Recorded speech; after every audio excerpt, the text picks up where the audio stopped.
instill positive thinking.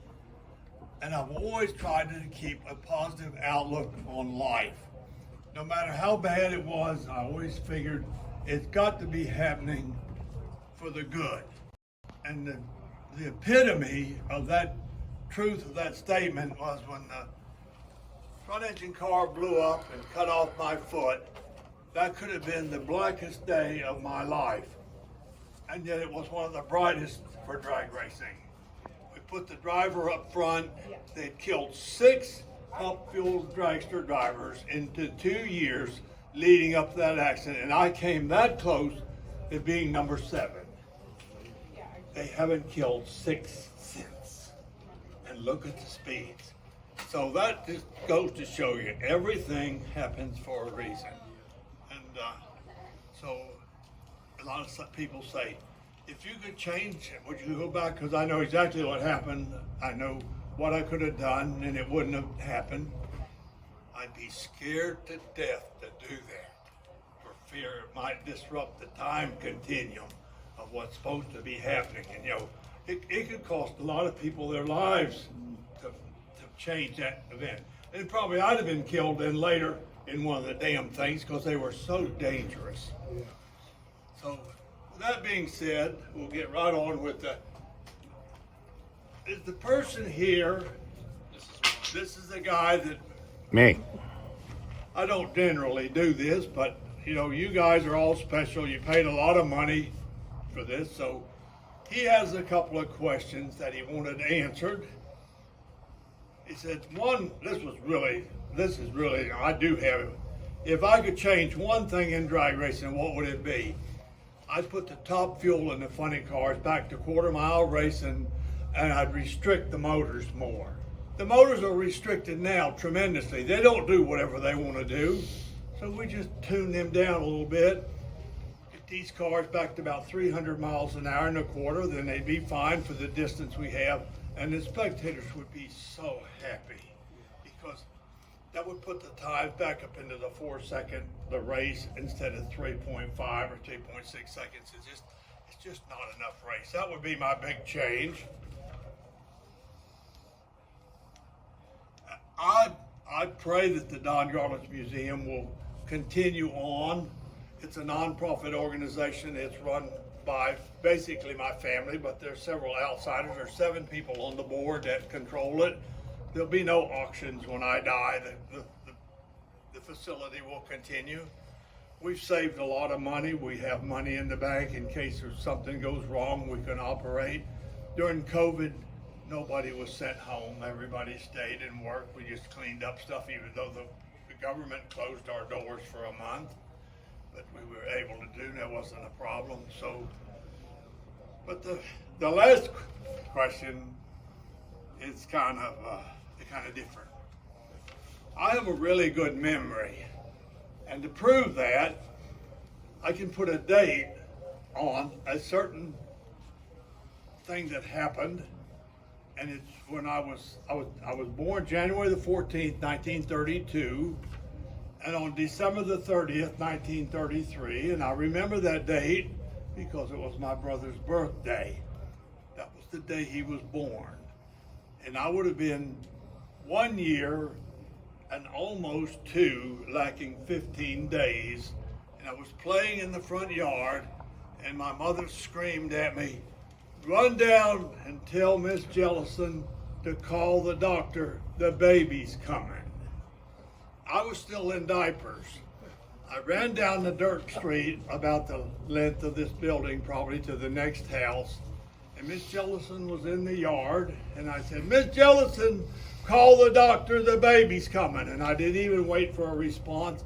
I turned around and ran back to the house because I didn't want to miss the delivery of the baby. I didn't know who was going to be bringing it, how it was going to be coming.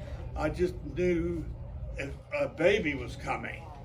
And so I run in the house, and when I get into the house, my mother has removed all the bedclothes from the big bed. It's a 1-room cabin about the size of from this wall, maybe to that purlin, and over to about here. This would be the size of the room, which is incorporated the kitchen and the bed and my little bed and the stove and a table to eat. And I had a little rocking chair that my dad had got beside the road. He was a peddler, and the people in a rich neighborhood would put the stuff out by the road for the poor people to come by and get, and he picked up this cute little rocking chair, and I had that. My mother was on the bed. She had her clothes off, and she had put newspapers. My dad saved every newspaper, never threw a newspaper away. Spread these newspapers all over the bed, and then my mother was sitting naked on this bed. And I thought that was very unusual, so I went over and I got my rocking chair and brought it right up to the edge of the bed. And about that time, Miss Jellison walks in. She was the midwife in the community. She helped all the births. I was later told that. I didn't know that at the time. And I'm sitting by the bed, and she moves me back to the wall, which was about from there over to here. I'm in the rocking chair. Miss Jellison goes over to the stove and puts some water on the stove to get it hot. It's an oil stove, and I move the rocking chair back up to the edge of the bed. And then it happened. I knew then where the babies came from.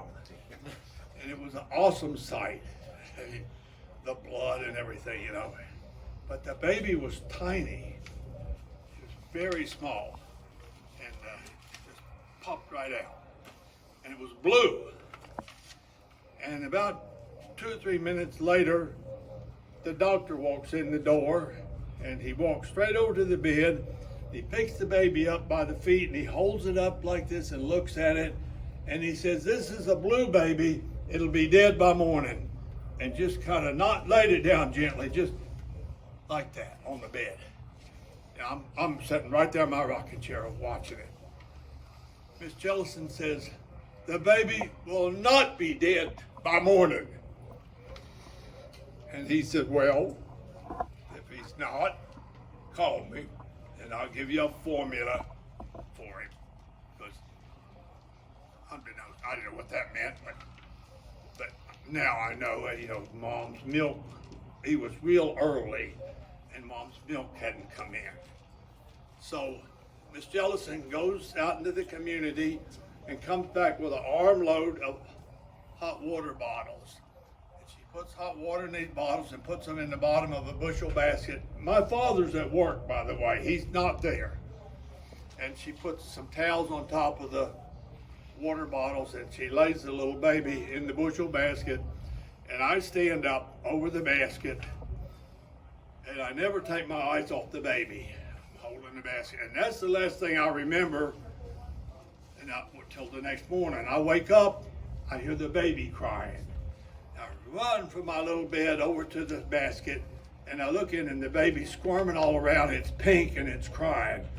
And Miss Jellison had been sleeping in a chair, and that woke her up, and she immediately got up and got the baby and held it, and then she put the baby back in the bed, and she went down and called the doctor for the and that's about where the memory. I don't remember what all I did after that, but I mean, and of course he lived to be about 88. He was a Marine, tough guy. And so that's the baby. What and a so story! That was my memory. Under 2 years of age, very distinct and very clear memory of what I saw that morning.